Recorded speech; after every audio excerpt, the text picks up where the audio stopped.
My name is Teresa Haley. I'm a graduate of UIS. Graduated with my bachelor's degree in 1992 and my master's degree in 1994. Balancing work, family, and community. Let me tell you a little bit about that. It is hard, but it's a blessing. It becomes easy.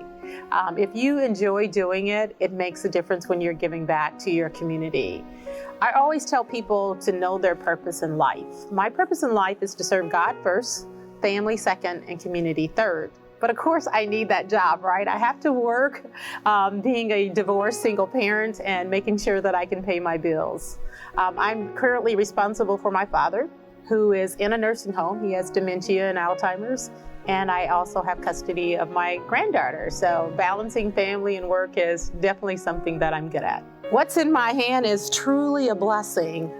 In March, actually in February, I got a call saying, congratulations, you need to be in Hollywood in the next 24 hours.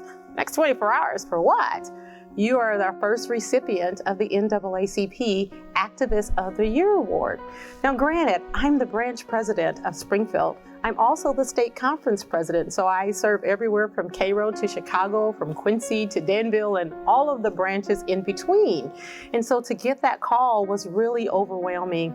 I was excited, and they asked, have you ever been to the NAACP Images Award before? And I said, no, I watch it on TV. It's a bunch of celebrity, You need to start giving the award to everyday common people, is what I've always said while I sat in my living room watching it on BET Live or whatever network hosted it.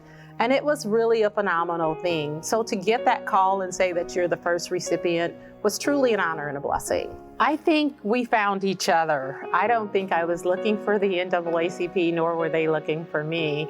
I can recall going to fourth grade. They integrated our schools. I went to a neighborhood school right in the middle of the John Hay homes. It was predominantly Black. We had white students there, but I didn't see color. Most of us did not see color. We were poor kids. We were neighborhood kids. We had some white kids who lived next door to us, but they were like my brothers. I called their mom Aunt Carolyn. We were a community. We did not realize we were poor until they bused us across town to a school called Hay Edwards. The first day at school, imagine it's fourth grade. They are integrating our schools in Springfield, Illinois. Fourth grade, white parents are standing outside with picketing signs telling us to go home, telling us to go to the zoo. Well, I could read in fourth grade, right? So I'm like, zoo? They're going to the zoo. I want to go to the zoo. And I remember one of our bus monitors saying, they're not telling you to go to the zoo. They're calling us animals. I'm like, what? Nobody would call us animals, being innocent.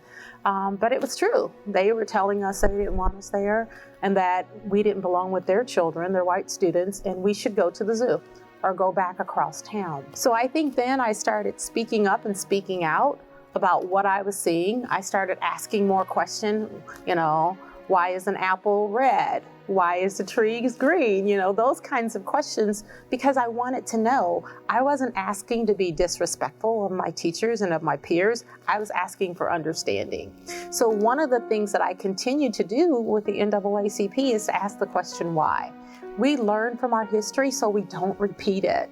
So I'm always today even asking the question, why? I'd say just go out and volunteer. Call up a couple of organizations and tell them you want to get involved. The better time, I think, to do it is when you're actually in school. You have a little more flexibility, a little more time on your hand. You haven't started your families yet. And even if you have started your family, because I've always had a family, just giving back can make a difference. So you may volunteer for an organization and decide that that's not the right fit, and then go volunteer for another organization. It's just like starting a job. I pray. It gets stressful at times. My parents and my deceased brother used to say, if you spend as much time working as you do volunteer, you might be a millionaire. But I am rich. I have everything that I need. I have God in my life. I have good health. I have family. I have friends, and I have community. So volunteering, giving back, just learning how to balance that, taking care of yourself and taking time out for yourself. Now that's one of the things that I struggle with. I don't know how to say no. So my advice would learn how to say no. Don't say no to everything, but be willing to take that risk. Be willing to step out on faith and do what you have to do. And even if you don't believe in God or whatever your purpose is, just do something. Just do it, like the Nike commercial would say. So volunteering and balancing that family and balancing work can be done, but it's up to you. You have to take baby steps. Don't go out and volunteer for everything all at once. Just find where you fit in at. Find that job that gives you the flexibility to be able to take off work when you need to take off work and go into the community. For students who are studying and volunteering, just try to look at your schedule and say, I have to have some me time, but can I and am I willing to share some of my me time with the community and giving back? On your jobs, sometimes employers will allow you to volunteer on work time because it makes their organization look good. So you just have to find that right fit, and you have to be willing to communicate, but you also have to be willing to make that sacrifice. So for students, the more you volunteer and you can balance that with work, you'll be so much healthier. You'll feel better about yourself, and you'll feel better about the place in which you live. So make it your own.